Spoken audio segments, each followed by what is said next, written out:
ഇന്ന് ഇന്ത്യയിൽ അങ്ങോളം ഇങ്ങോളം ആയിരക്കണക്കിന് പതിനായിരക്കണക്കിന് ട്രസ്റ്റുകളാണ് ഉള്ളത്.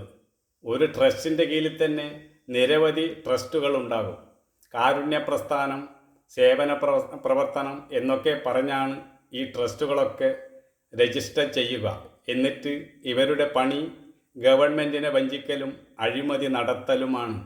ഇതിനെ പൂട്ടാൻ ഗവൺമെൻറ് പല നിയമങ്ങളും കൊണ്ടുവരുന്നുണ്ടെങ്കിലും ബുദ്ധിപൂർവം അവർ വളഞ്ഞ വഴിയിലൂടെ പല രീതിയിലും ഗവൺമെൻറ്റിനെ വഞ്ചിക്കുന്നു. ഉദാഹരണത്തിന് 300-500 കോടി കള്ളപ്പണമുണ്ടെങ്കിൽ അവർ തങ്ങളുടെ അനുയായികളായിട്ടുള്ള അവരുടെ പേരിൽ നിക്ഷേപിക്കും. അത് അങ്ങനെ നിക്ഷേപിക്കുമ്പോൾ അതിൻ്റെ ഉറവിടം അന്വേഷിച്ച് ആരും വരില്ല. ഇത്തരക്കാരുടെ സ്ഥാപനത്തിൽ തൻ്റെ അനുയായികൾക്ക് ജോലി നൽകുന്നതായി കാണിച്ച് അവർക്ക് 50,000-ഉം 60,000-ഉം ശമ്പളം നിശ്ചയിക്കും. എന്നിട്ട് ആ ശമ്പളം അവർക്ക് കൊടുക്കുന്നതായി കാണിച്ച് ഇവർ തന്നെ എടുക്കും.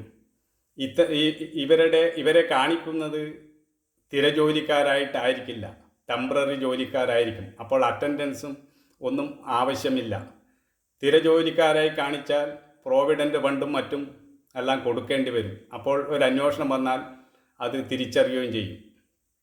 ടെമ്പററി ജോലിക്കാരാകുമ്പോൾ അവരെ പിരിച്ചു വിട്ടാലും ഒന്നും ചോദിക്കാനും സാധിക്കില്ല. ഈ രീതിയിലാണ് ഇത്തരക്കാർ ഗവൺമെൻറ്റിനെ വഞ്ചിക്കുന്നത്. അവരുടെ പേരിൽ ഒരു വർഷത്തിൽ നിശ്ചിത തുക ബാങ്കിൽ ഡിപ്പോസിറ്റ് ചെയ്യും. അതിൻ്റെ കാർഡും കടലാസും എല്ലാം വാങ്ങി ഇവരുടെ കയ്യിൽ തന്നെ വയ്ക്കുകയും ചെയ്യും.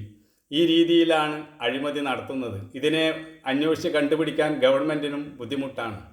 അതുകൊണ്ട് ഇത്തരക്കാരെ പൂട്ടാൻ ഗവൺമെൻറ്റിൻ്റെ ഭാഗത്തു നിന്നും ജാഗ്രത ഉണ്ടായിരിക്കണം.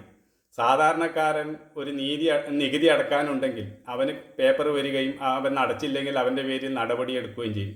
ഇത്തരക്കാർ കോടാനുകോടി ഗവൺമെൻറ്റിന് അടക്കാനുണ്ടാവും, എന്നാലും അവരുടെ പേരിൽ നടപടി വരില്ല.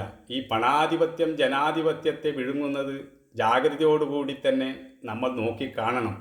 ജനങ്ങളോട് കാരുണ്യം കൊണ്ടൊന്നല്ല ഇവർ ഇങ്ങനെയൊക്കെ ചെയ്യുന്നത്. ഇവരുടെ ലക്ഷ്യം പണമുണ്ടാക്കുക എന്നതാണ്, പ്രസ്ഥാനം വളർത്തുക, അങ്ങനെ വലിയവരായിത്തീരുക, സുഖിച്ച് ജീവിക്കുക, ഇതെല്ലാമാണ് നടക്കുന്നത്. ഇതിനെതിരെ ശക്തമായ ഒരു ജനപ്രതിഷേധം, ജനങ്ങളുടെ ഉണർവ് ഉണ്ടായിരിക്കണം. ഒരുപാട് കാര്യങ്ങൾ ഈ ട്രസ്റ്റുകൾ നടത്തുന്നുണ്ട്.